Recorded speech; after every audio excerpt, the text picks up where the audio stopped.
I've got a question for you. Why is the pile of scraps in front of me special?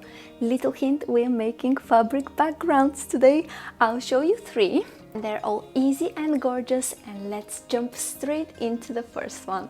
It can't get easier than this. All you need to do is find a page into your journal that you don't particularly love but you don't want to cover completely, and then put a little bit of lace on top. And I've got this page here with the flower and the leaves, which doesn't completely match my cream colored journal aesthetic, so I'm going to use this beautiful piece of lace to cover that. Now my lace is not cut completely to the contour of the page, which I don't mind.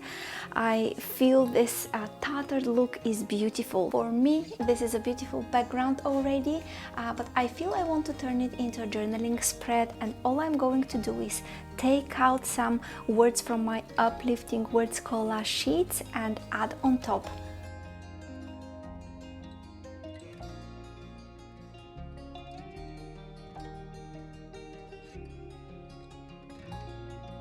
Moving on to the next one, I've got this page in my junk journal that I want to cover with fabric, and I've got a beautiful piece of vintage floral fabric here. What I need to do now is trim it down so that it fits the page, and then add some glue to add it on top.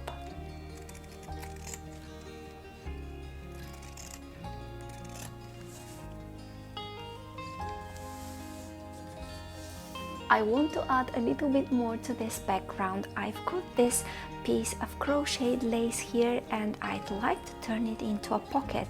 So if I only glue down the sides and the bottom side, I will leave the top open, and that makes a beautiful pocket.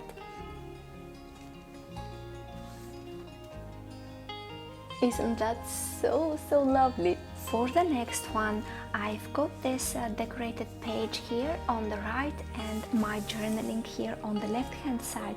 Now what I'd like to do is cover this journaling so that it remains a little bit secretive. For that, I'm going to use this beautiful machine embroidered flower, and all I need to do first is trim it down to size.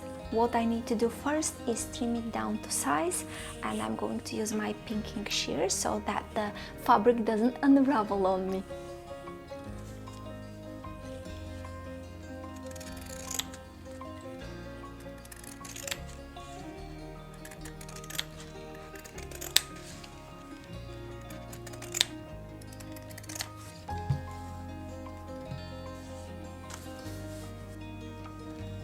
I've added some glue to the top side here, and I'm going to align my fabric so that it fits onto the page neatly, and I'm going to press down firmly and leave the rest open like that, so this turns into a beautiful flap that keeps a little secret underneath. Watch this video next for more fabric inspired ideas.